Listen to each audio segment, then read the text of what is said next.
And we are back, and we just finished watching 1985's A Room with a View. We saw this on TCM, but it is available to stream on HBO Max and to buy rent on Prime. This comes to us from director James Ivory, writing credits to Ruth Prawer Jhabvala from a novel by E.M Forster. This came out in 1985, is not rated, but I'm assuming PG-13?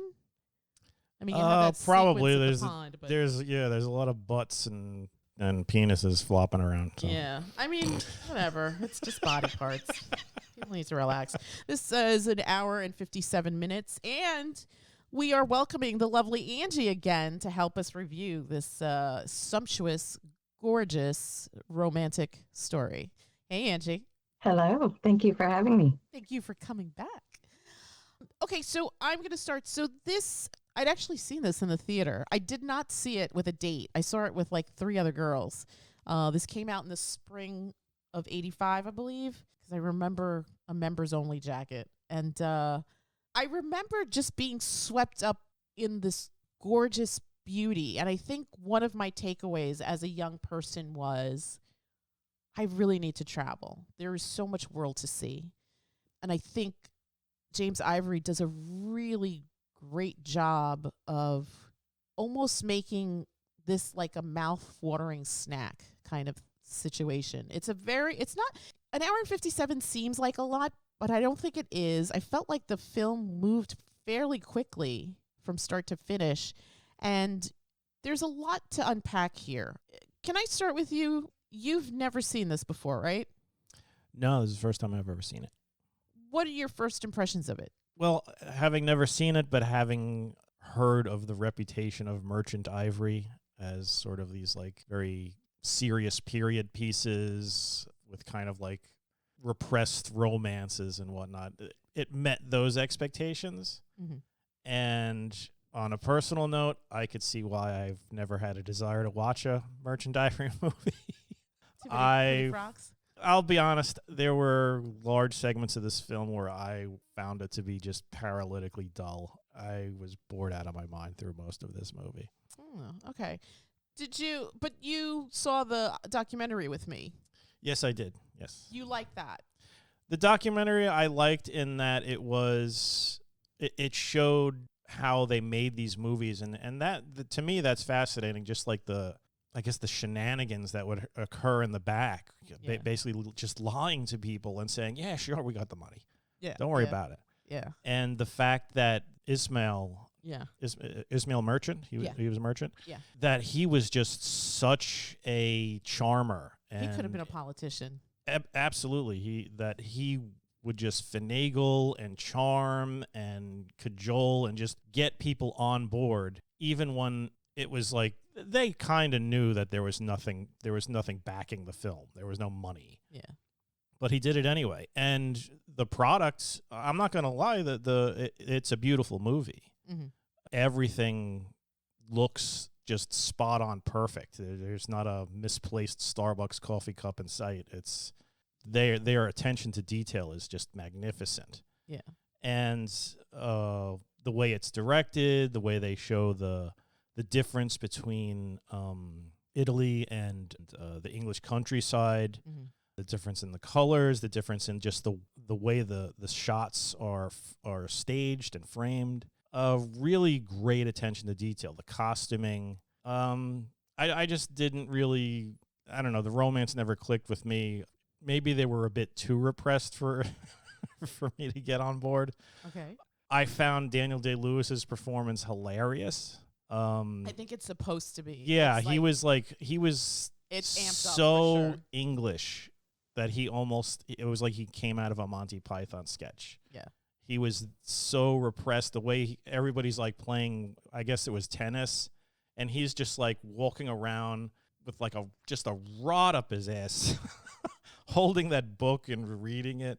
It was hilarious, just how stiff that he was. And the fact that when spoiler alert, when he breaks up with Helena Bonham Carter, or she dumps him, he's a little upset, a little bit emotional, not really. He definitely keeps the stiff upper lip, and he's like, all right, very well. and then that's it.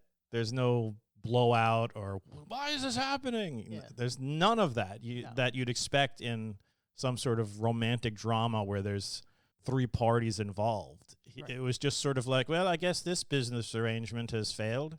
Right. On to the next one. Yeah. And that's it. So I found him probably the only thing that amused me in the movie.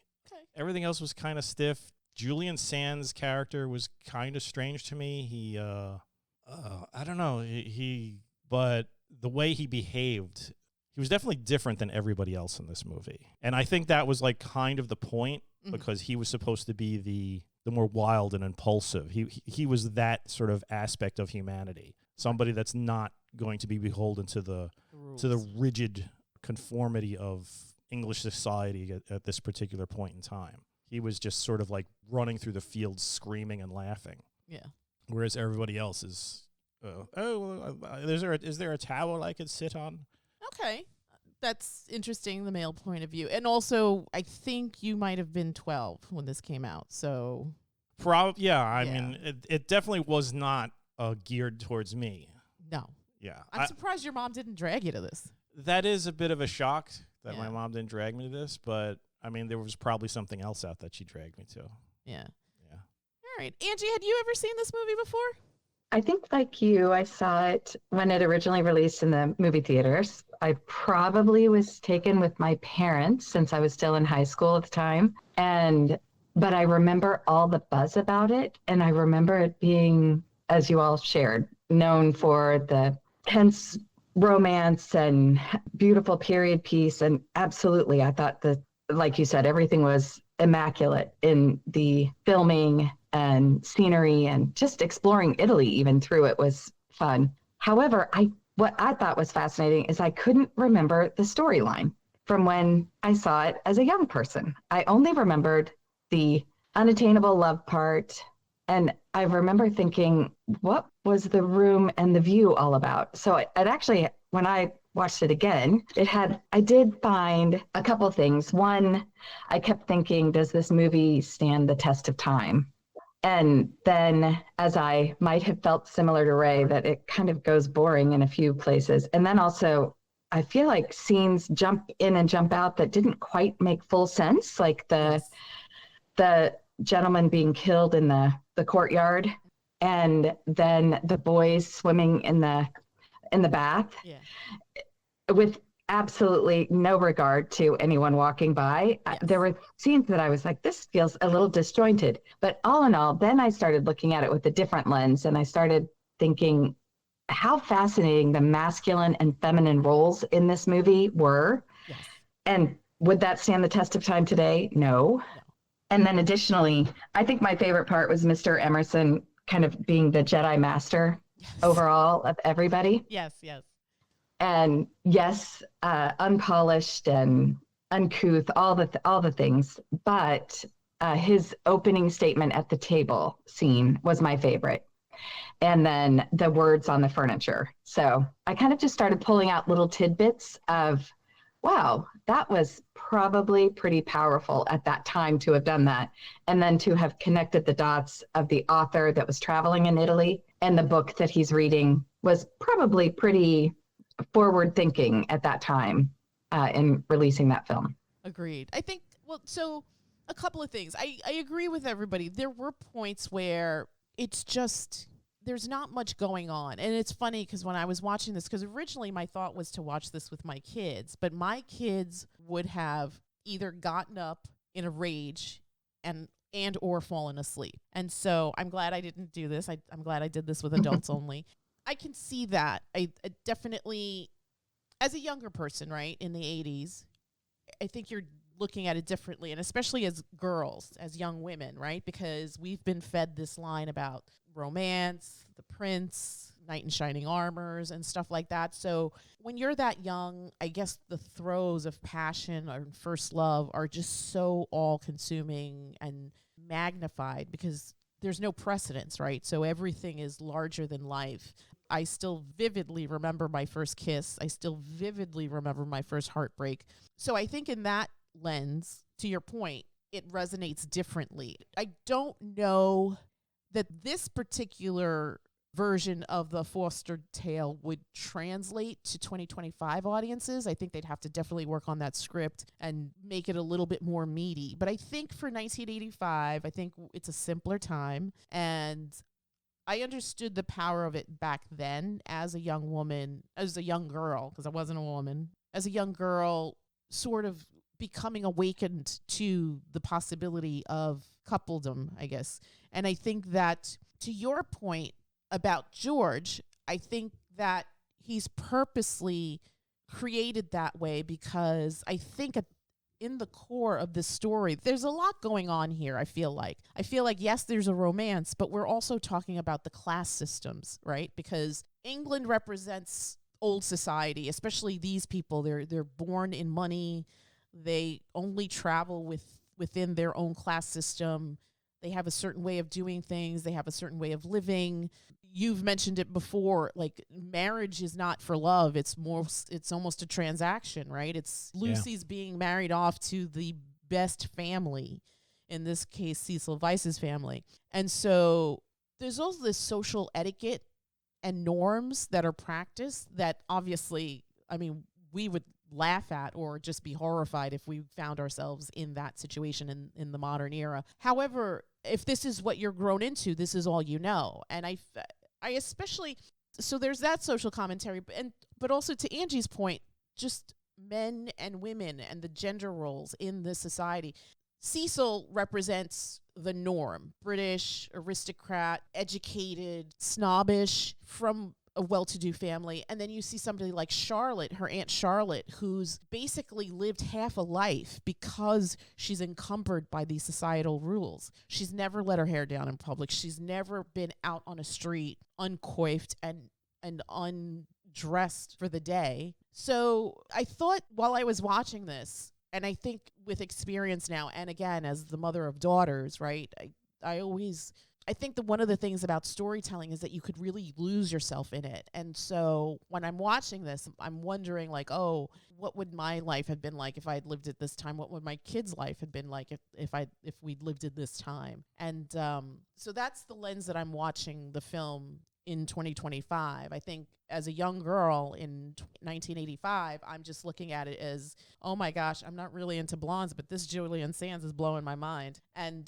just how pretty Helena Bonham Carter was, and just not a universal pretty either. I mean, I feel like in 1985, this is like the supermodel and Christy Brinkley and blondes and Barbie, and you had to look a certain way. And Helena Bonham Carter doesn't look like that. She's more of like a Renaissance beauty. And so it's nice to see that, I think, on the screen, because again, you're so used to like these stick figured models with blonde hair. So to see somebody who's a little bit rounder in the face and just covered up, because her beauty and her sexiness doesn't come from a low cut top. It comes from this light from within. And so, again, when you're in this time frame, you're falling in love for different reasons, right? You're not falling in love for the low-cut top. You're falling in love because they come from a good family. They have good manners. They have pretty eyes. They have beautiful lips. It's more, I guess, romantic in that sense. So I think that I agree. I feel like part of this definitely lives better in nostalgia, because it makes more of an impression, especially when you're young and you haven't seen something like this. Although I don't know that this would translate to a modern audience. I'd be curious to actually sit and watch this again with my kids just to see what their hot take would be. I feel like 80% of me feels like they would just curse me out, like, what are we doing here, kind of thing, which kind of makes me sad, because I feel like everything has its place in the universe, even bad films, right? And I don't think that this is necessarily a bad film. What do you guys say? I think the kids would be bored. I agree. They would be incredible, especially Olive. Oh my gosh. Yeah, never She mind. didn't even have tolerance for romancing the stone because the action wasn't actiony enough for her. And she hated Michael Douglas. Yeah. Oh my god. She could not get over how her hatred of Michael Douglas. And what was the other one? How to get rid of a guy in 10 days. Oh, Matthew McConaughey. Oh my gosh. It was like he spit on her the way she was carried on. It was so crazy. I mean, game recognizes game. I mean, I'm pretty crazy with my like celebrity dislikes as well, but Yeah, she liked Heath Ledger. She did hit like Heath Ledger, so I was happy about that. But that's a better film, I think. But anyway. Which Heath Ledger film was it? We saw 10 Things I Hate About You. Oh, nice. They really liked it. I was a little nervous because I was like, oh, is this going to translate well? But it did. The 90s really were a magical era, right? Mm-hmm. Yeah.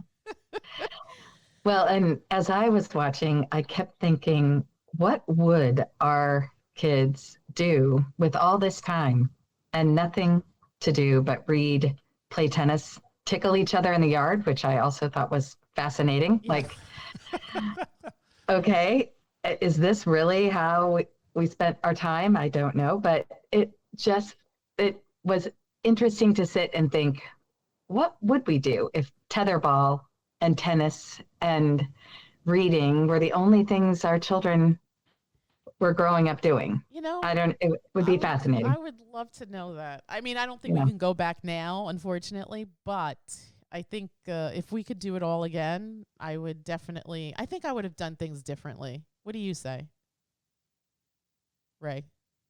What?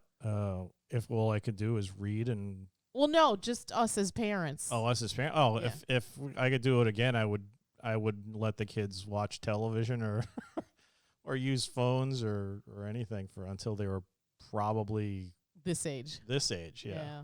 Yeah. Maybe even later. Yeah, I think both of them got like smartphones when they were 10, right? That's when we got them. I think it kind of got rushed because we were like, oh, you're getting a dumb phone.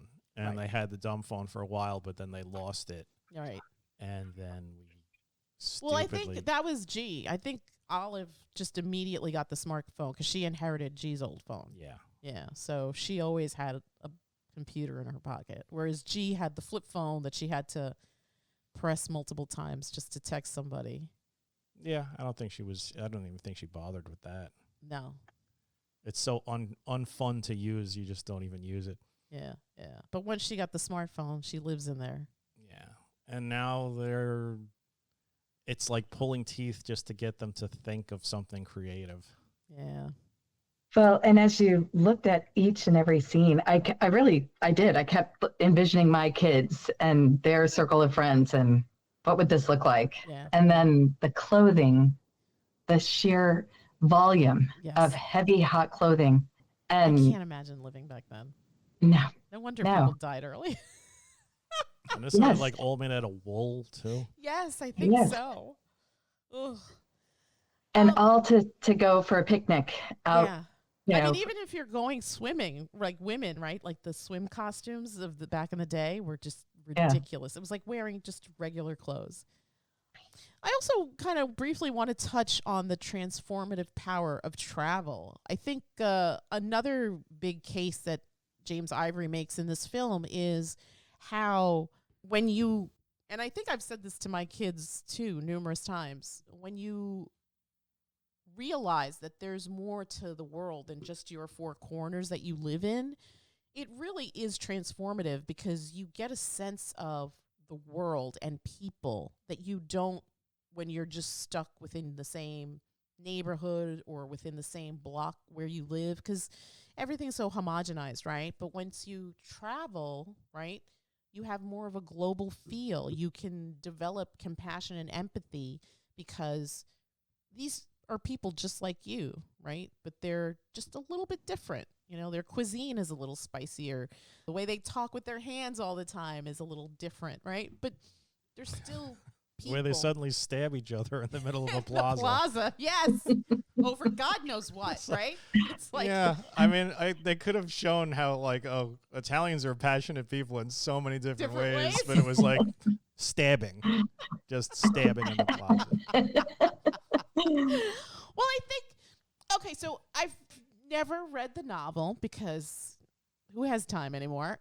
So my thought originally was, in that sense, that Lucy was being exposed to like the grotesqueness of the world in that plaza because, again, she is a child of privilege. She's sequestered in this idyllic English countryside. She doesn't know like the harsh realities of living. And these people look like everyday lower class working people who had a beef.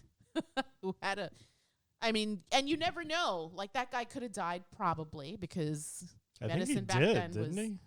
I don't think he know. did. I mean, you never really. Do you know that he's dead? So the only predictor for me was if you watch the ending scene, the men that kind of take out your dead, so to speak, were in black cloaks with only eye slits. Ah, okay. That So makes I sense. do think it was symbolic that he died. Died. Yeah. Got it.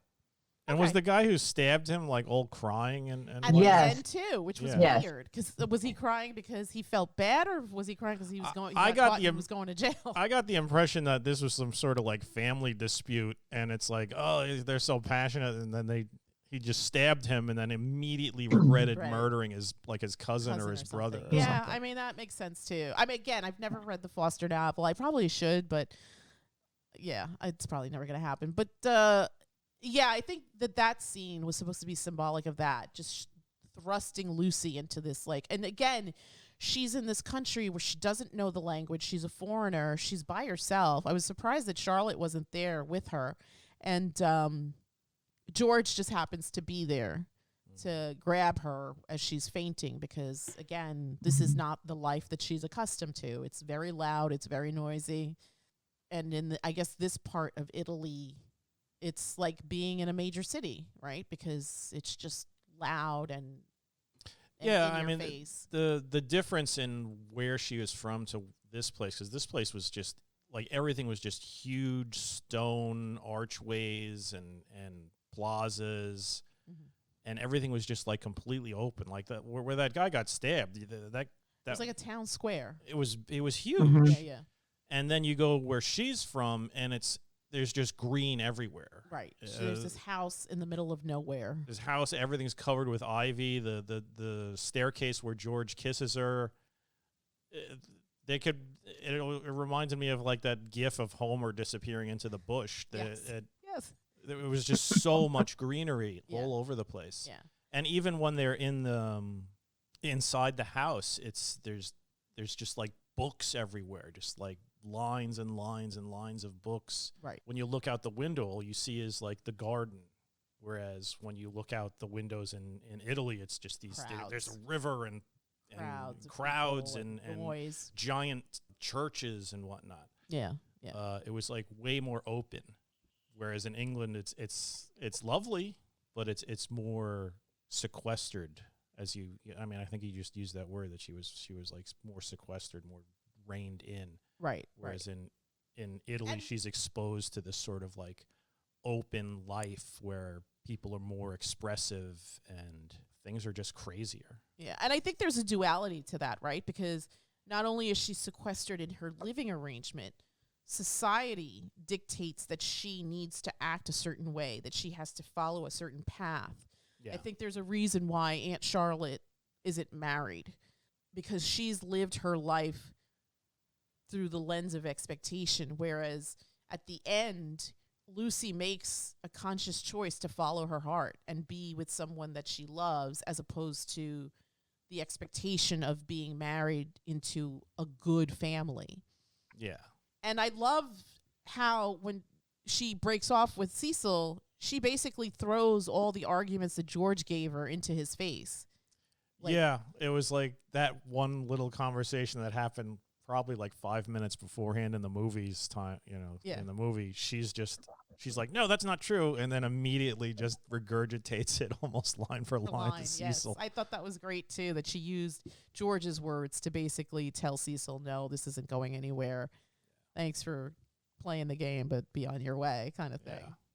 That's how I started the film, actually, was really from the perspective of travel, just the beautiful landscape, the advocating for a better view in the first dinner. And then, like I said, I think Mr. Emerson had some beautiful quote that he said about his view is more preferably within than external. And I thought about that a lot, because I do think for some people, in order to build the view and their life's work and perspective, I think there's a Gloria Steinem quote about you must travel in order to learn, test your theories, explore, correct your theories, and and that's not the quote. It's really beautiful, however she stated it. And I don't necessarily think travel means traveling physically. I think it could be traveling through books. So I do think the movie has a definite theme throughout it for traveling and traveling to new friendships. And the scene, though, that you mentioned, where I think even Eleanor and Charlotte have this traveling experience as well, when they're in the picnic, and then they're traveling through the city, and Eleanor begs Charlotte to take a big deep breath in and smell Italy, or Florence, whatever she was trying to say. And Charlotte was so appalled, like, oof, I don't like that smell. I just was like, well, I think there is a great element of helping each other to also explore, because Charlotte's role was to be Lucy's chaperone. She couldn't have gone without her. So without friends and without exploring with others, you likely won't get to adventure out either, even if it's not the period piece where you had to because you were required to have a chaperone. But just in a human experience, I think sometimes, like, you wouldn't travel places if you weren't married to a certain person that traveled there, their lived experiences. So I do think it has some really, really sustainable elements that still apply. But like you said, you probably just have to modify the script just a touch. But, yeah, I think so too. And I think, even to be fair, I know that there's like a lot of period pieces that are very popular, like a Downton Abbey or like a Gilded Age. And I feel like this could even be like a limited series sort of things, where they could really explore the class systems, the characters. Yeah, I mean, you and I are always talking about rebooting stuff. Reboot this, make it interesting. If you're HBO, obviously, there's going to be a little salacious element to it. And I think it would work. I think class and themes of like passion and repression, men and women, expectations, travel, female independence and autonomy. I think these are all themes that even play out today, maybe not to that extent, but I think that we still grapple with them. There's still young women making decisions based on what they think their parents or their parents' parents expect of them. I think that people still turn their noses at people in a lower class. I think that you definitely have people that are passionate. You definitely have a segment of society that's very repressed. And I'm sure that they both feel like their way is the way, and, good on them, I guess. But again, everybody should have their own freedom to live their life how they choose to.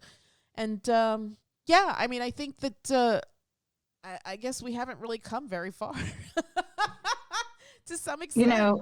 Honestly, I think the scene with Lucy and George by the water after the scene in the town square, where she is working to just mentally move on from what occurred and consider it a part of life. And he makes a very clear statement about, no, I'm forever changed from what I just witnessed, which I think plays today to be really true, that there are people that are just trying to make sense of it all and group it and maybe what's the right word, compartmentalize it, while others are wanting to show real compassion for all humans around the world. And it's challenging right now, I think. For sure. So yeah, I mean, I feel like something like this could be rebooted, and somebody with a keen sense of maybe satire should definitely get on this, because I think there's a lot to explore here. I also want to talk a little bit about, I think we talked about the difference between like how loud and boisterous and in your face Italy is, as opposed to how quiet and civil and repressed England is. I'm going to start with Angie. What did you think of the juxtaposition of the two locations and your own personal preference? Where would you want to be? Would you want to dine under the Italian moonlight, all that just delicious food, or do you want like a quiet evening in front of the fireplace in your little British mansion? So ironically, I actually have a best friend from high school coming in this Friday who's purchased a part of a castle in Italy that she's helping to refurbish, Wow, nice. live in as part of their community. And it sounds so romantic. And I can't wait to talk to her about this movie, actually, to see if she remembers all of this. But to answer your question, I would say probably what I liked about the English countryside was the sense of building a community. And I found it ironic and also endearing that Mr. Beebe, is that how you pronounce it, Mr. Beebe? Yes. Was kind of screening the people that would be a good fit for the community. And I thought that was interesting, but also, again, endearing. Like he's watching out for his community to make sure that it can continue to grow and build. And I don't think we have a lot of that happening right now. It feels so divisive. So even though I probably wouldn't make his screening process or make the cut, I feel like that smaller community, maybe because I grew up in a small town, is more appealing to me. However, the social class would be very different for me. I would be the one renting out the available space. If I were approved, I wouldn't be in the mansion. But I don't know, the English countryside was really beautiful and just so quiet. And I did feel like the representation of Italy was beautiful. And seeing all of the travelers and explorers going to each and every Pensione. monument or historical story and having the speaker tell all about it, that was kind of reminiscent of days when travel was all about that. You sought to learn history. So probably even the representation of Italy in the movie, people seemed to be traveling there, not living there. You don't really see a full representation of living there. Right. So maybe if this were redone, I think I might fall in love with it, or through my friend Jackie, I might change my mind. But for me, I think English countryside community for now. What do you say? I mean, there's stuff to like on both. Obviously, Italians have way better food. You speak from experience. Yes, there's no comparison. It's like delicious. As crazy as your mother makes me, she throws down. Oh my God, crazy yes, food. Just she really sauces and cheese and meats and pasta and artery clogging foods. And then on the other side, you've got boiled meat. I think they have other things, but yes. But as far as like if I could have like a cozy English cottage and then be able to just like hop on the train and end up in like an Italian town where there's all this other stuff going on, that would be great. I mean, I feel I'm kind of torn. Yeah, I'm like a man of both worlds there. No, but you know what? I mean, that's actually probably why. I mean, you know, my best friend from college, Holly, she moved out there. She moved to England, right? Yeah. And like, that's her Facebook page. It's like, oh, we're going to Switzerland this weekend. Oh, we're in Hungary. Oh, we're in Portugal. Yeah, I mean, that's the thing. Now travel is so quick. Back then it was sort of like, we're planning a trip, and it's like, all right, when will you be back? 3-4 months. Yeah. But and half of that is you're on 16 different trains or boats or God horses, knows what. Carriages, horses. Yeah. Now it's just, all right, hopping on the train and I'll be in Paris. Yeah. So I think it's funny, like when I worked at HSBC, there was a young girl, an intern, whose father knew like a muckety muck there, so that's why she got her internship. But she was the same thing. It's like, oh yeah, we're going to Greece and we're doing this, and I was like, shut up. Where can I go? Six Flags? Yeah, it's crazy how the world has sort of shrunk, because I mean, back in the day, Europe was just, they all hated each other. They were constantly at war. They're killing each other for hundreds of years. And it's like, I could fit most of your countries inside Texas. Yeah. Yeah. You're not kidding. It's like, why were you fighting so much? You're like right near each other. Yeah. Oh, well, they speak weird. God. Getting back to the film, I want to talk about a scene that, I mean, I don't think we talk about it enough. In the field, when Lucy sees George and he sort of swims his way over to give her that wallop of a kiss. I love just the entire framing of that shot. I love that it's like in this golden sunlight. I love that, like, the attention to detail in the costuming, the musical score. Most of it is opera, and it just really fits well in this. I love that. I mean, I don't know if this was Lucy's first kiss, but it's definitely one of Lucy's most memorable kisses. And I love that it's out there in the open and under the Italian sun. And I wanted to get your impressions. I'd like to start with you as the male member of the group. What did you think of that scene? I mean, that's sort of like the prototype. The way that was filmed, as you mentioned, with the opera, specifically that song, it's been aped and copied and parodied so many times. It's like when you're thinking of period piece romance, it's that. So yeah, it's a nice scene, but yeah, I'm seeing. It's sort of like, remember when we would watch cartoons with the kids, and they would do some sort of parody of something that we grew up with, and we'd be like, oh, you did, right. And then we'd show the kids the original movie, and they'd be like, hey, that's from Gumball. Yes. Or Teen Titans. Or Teen Titans. No, so I'm like watching this, and I'm like, oh, this reminds me of this or that or the other thing. But that was the Merchant Ivory style. That was the prototype of it all. What did you think of in the frame of the film, right? I mean, because George is still a young British man, and they both, I mean, I don't know. I feel like Lucy's family is probably higher up in the social standings, but yeah, definitely. They come from a very civil, repressed society. So for him to kind of just throw caution to the wind and like come across this field to I think that was the thing about woman. Yeah, I think that was the thing about their last name was Emerson, right? The Emersons. Yes.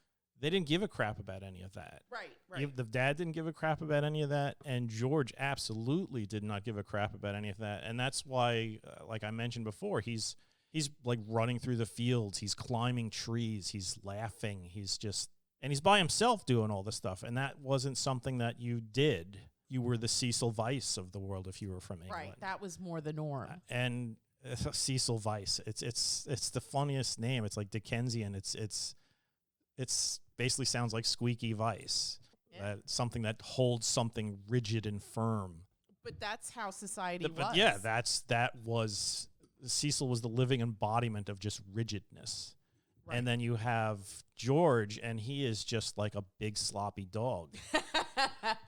Just running around. So when he kisses Lucy, it's sort of like she's sort of like at that age where it's sort of things are still influencing her. Things are still influencing sort of like the way that she wants to think in the future, or the way that she will think in the future. And this trip is a big part of that. This trip is showing her that life it doesn't have to be just this stiff, crusty existence, sterile, where you just an exciting Saturday is when you read something that's mildly amusing in a book while sitting by the fire and sipping tea. It could be just some half-nude guy jumping out of the water and kissing you.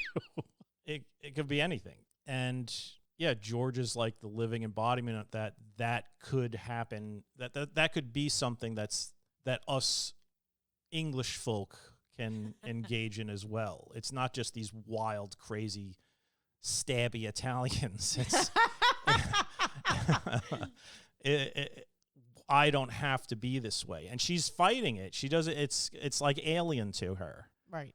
So by the end of the film, it's sort of like, yeah, and plus she doesn't want to end up like Charlotte. And Charlotte, I'm pretty sure, even though Charlotte is like, you must speak to him or I will speak to him or blah, blah, blah, outrageous. But to me, it felt like Charlotte was kind of rooting for Lucy in that I'm glad she doesn't end up like me. Yes, I thank you for mentioning that, because I feel the same way. I think in hindsight, I think Charlotte has a lot of regrets. I'm sure that she had her own George Emerson in her past, and because of what society or her family expected of her, she sort of just stayed on this course and nothing else ever happened to her. Yeah. And now she's basically going to be alone. She was rooting for Lucy to kind of break that chain and not be bogged down by the performative life that was expected of her. Yeah, Lucy is going with her love. Yeah. And Charlotte is, I think the last time we see her, she's just sitting alone in a bed. Yeah. Right? Yeah. And that's her life now. And I think she's happy that Lucy does not have that, where she's just sort of like the old spinster sitting in bed. Where do you, just to follow up on something you said, how the Emersons kind of rejected convention, where do you think that came from? Probably because they weren't part of that upper crust society. Yeah, they were probably more middle class. They right? they were more middle class. I mean, he was definitely wealthy enough to travel, but like even in that first scene, he's apparently speaking out of turn. He's offering something that he shouldn't be offering. Oh, you saw how outraged Charlotte is that. Yeah. How dare he offer that room? He was being polite. Yeah. Isn't that strange? Like we wouldn't get so bent out of shape. You know what? It's funny that you mentioned that. I wondered. I'm sure there's more color in the book, and obviously English society in the 1800s or early 1900s, whenever this was vastly different. But yeah, I'd be curious to deep dive on that aspect and like understand why she got so upset about that, because it seems like a lovely. It's a nice gesture. Yeah. I mean, he states plainly, like, well, I don't need a view, but a young person or people like you should have a view because you're looking out on the world. Yeah, Which is kind of he's like expecting sex out of it. Yeah, and which is kind of like reflecting his kind of worldview that you have to expand your horizons, and you're not gonna be able to do that if your view is a brick wall. Right. You should see this. You're the ones who need to have your horizons expanded. Me, I'm good, and he was, because he was like free. He would say what he wanted to say, and that was it. And George especially, George didn't need a view. He had a view all the time in his head. He was a happy guy. Yeah. Angie, what did you think about the kiss? I think it was a beautiful scene. And like you said, probably everything that captured a young heart at the time when we were young watching the movie. But I think just growing up in the Midwest, once again, my lived experience, the only thing I could think was there are so many bugs in that tall grass. And how are they going to take care of the 10,000 ticks they're certainly going to have? So that was my kind of comic relief during that scene. But I thought it was beautiful. I mean, I don't think you could have scripted that any better. Yeah. So I would be interested to see what young women think about, because there was a complete juxtaposition between how Cecil requested permission for a very awkward kiss while George asked no permission. Yeah. So I wonder what our modern day young girls would think about that. That's a good question. You think the kids would sit through this? No. I mean, I think maybe G would give it a shot. Olive would be rolling around. Yeah, she would not pay attention at all. She would. What do you think? Do you think G would be scandalized by that scene? I think maybe a little upset initially, but I think given the whole context of everything, maybe not. I think it really just depends on what she thinks about George.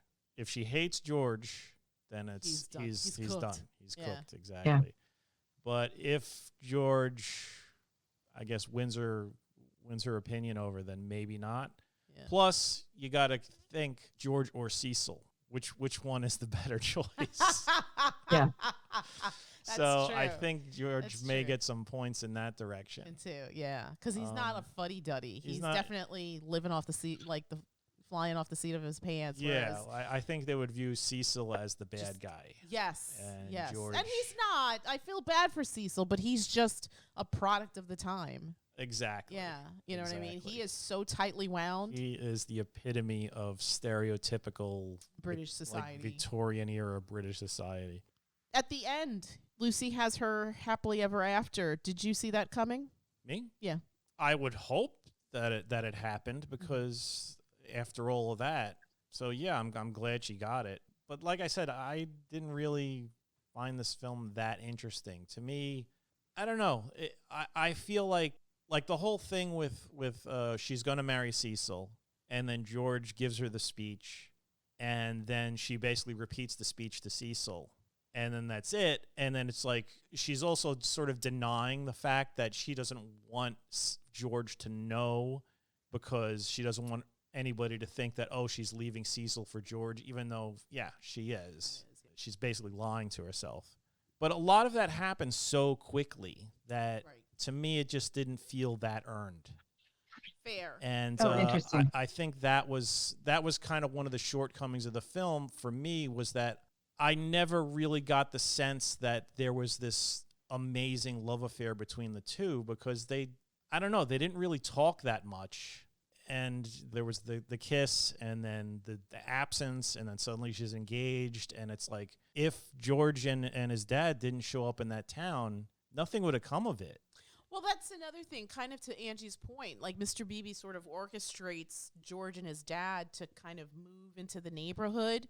Mm-hmm. So he's in Lucy's periphery. So whether she wants to admit it to herself.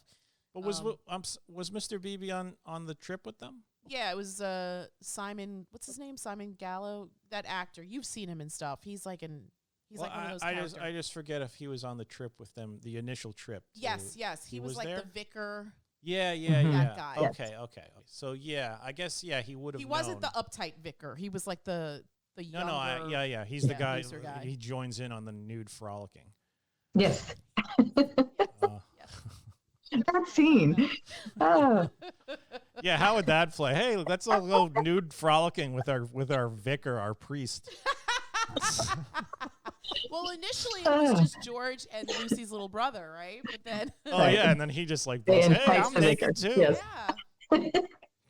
And there's all different types of bodies, right? Older, more fit, younger. Yeah, that was wild. I don't think that would play very well. If they do a remake. I'm sure HBO will somehow figure out how to fit that in. Yeah, it's not TV, it's HBO. Exactly.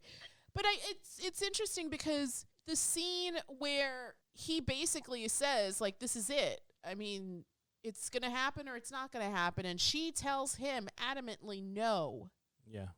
I think the first time I saw it, I was like a little taken aback, because it was like, but there's tension there, and I feel like you have feelings for this guy, even though you are a prim, proper young British woman. There's definitely chemistry there, and so when she does that, in my mind, I'm like, oh no, she's gonna have regrets, which kind of plays into another film, which I think happened in the 90s, Age of Innocence, also with Daniel Day-Lewis, who marries this woman, even though he then forms an attachment to her cousin, I think it is. But so here, I really thought that she was going to stick to convention and marry Cecil and just have this half-lived life, but she doesn't.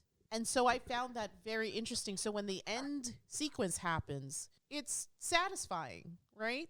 A bit, yeah, but like I said, I just don't feel like I don't feel like they used the runtime of the film to show that it was like an earned romance. Like we talk about that a lot anytime we watch a romance movie. It's, you have a lot of moments between the two leads.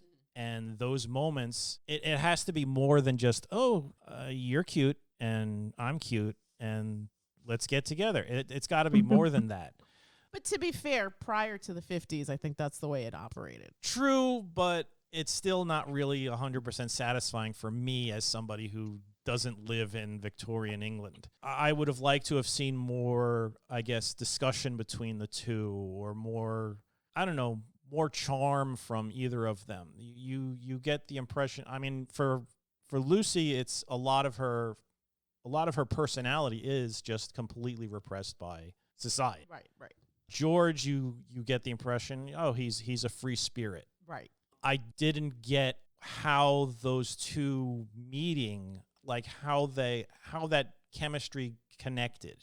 I don't know if I'm using the proper wording here, but no, I think that makes sense. There wasn't enough of those moments where they were together where I felt like, okay, he said something and it resonated with her, and she said something and it resonated with him. You do get points where, something that George said clearly resonated with. I mean, she basically repeats him verbatim when she's telling Cecil we're going to get married. I never got any sort of feeling that anything Lucy said resonated with George. And it was just sort of like George was like, I'm free-spirited and I'm going to kiss you because that's what I'm feeling right now in this moment. And that to me, that was missing. So the romance just didn't feel that earned. And I feel like the length of the film, they could have done more with that. There could have been more moments. Right. But this was already an hour 57, so back in 1985, that's asking a lot from an audience. No. I'm not. No. I'm not saying make the film longer. God forbid you make the film longer. I'm saying use the time better. There was a lot of moments where, like I said, I was just bored. Okay, I was fair. seriously. I didn't fall asleep, but I was leaning back in my chair watching this, and I was just sort of like catatonic watching it. All right, fair. And I feel like those stretches where there was really nothing going on, they could have done a bit more to make the relationship between George and Lucy, to build that chemistry, to make me think these two need to get together. And I hate that society is keeping them apart. Right. I think that's why I feel like a limited series would work well, because it's like you can go in, you can stick to the basics, but you could also pad it out, and you can really deep dive into these themes of passion and repression and social class and transformation through travel and just female independence, right? Because she, from where she starts to where she ends, she's a different person. Yeah, she has the largest character character arc, and it's hard, and because she's the main character, that makes sense. Yeah. I just feel that like she could have stayed stagnant. She could have stayed stagnant, but that wouldn't have made a movie. You wouldn't have had a story there. Fair. You would have had Charlotte sitting in her bed. That's it.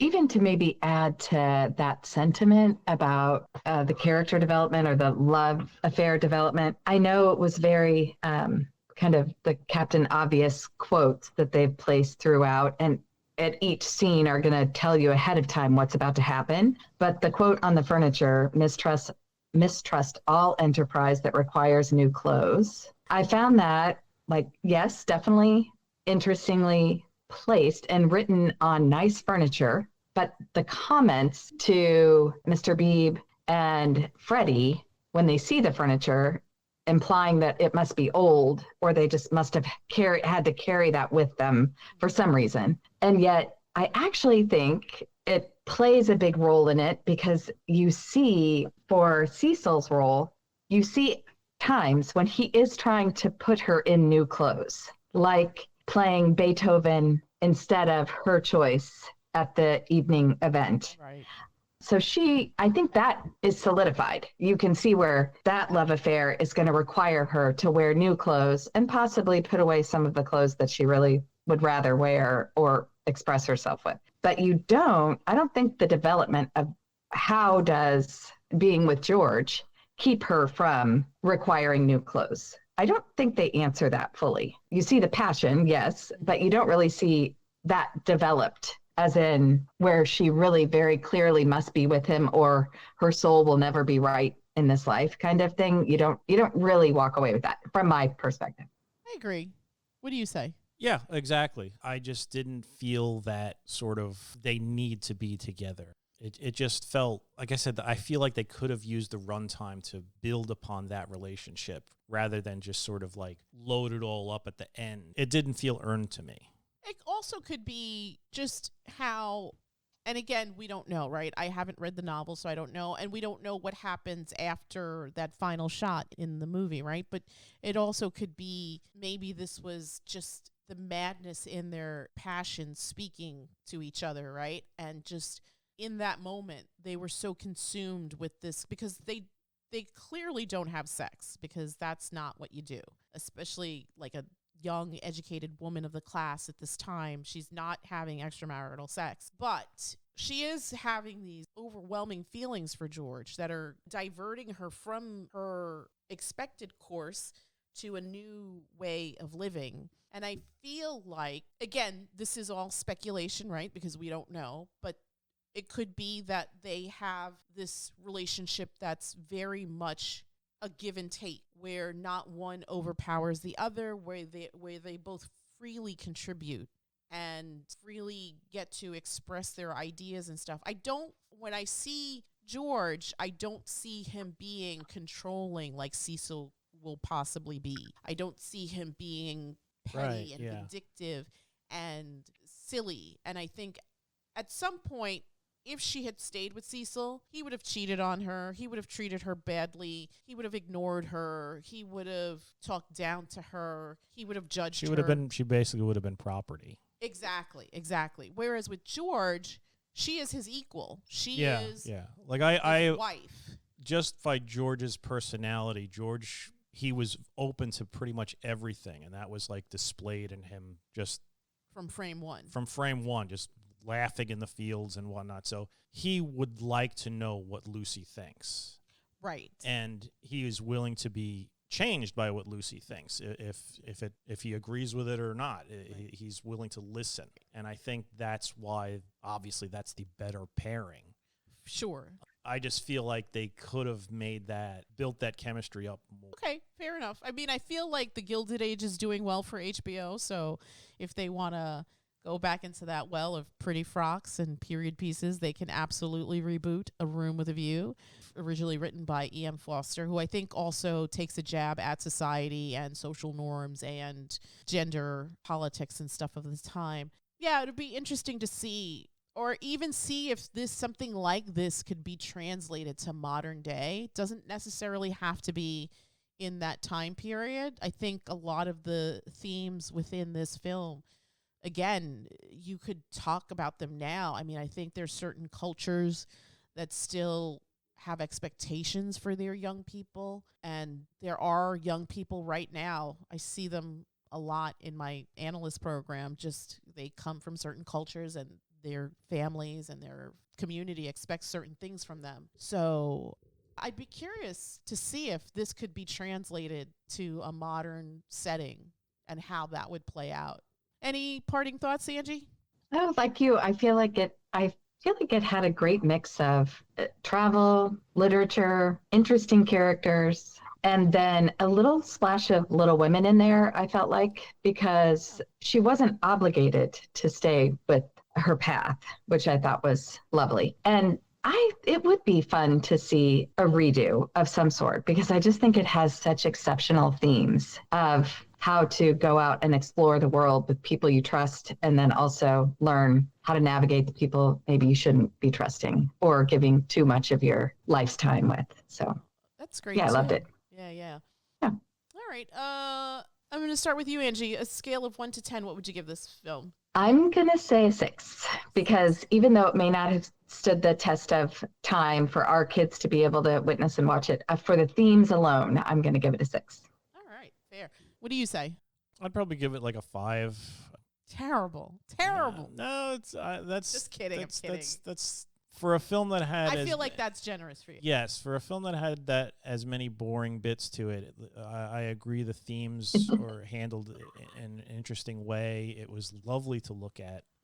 Everybody's performance was great.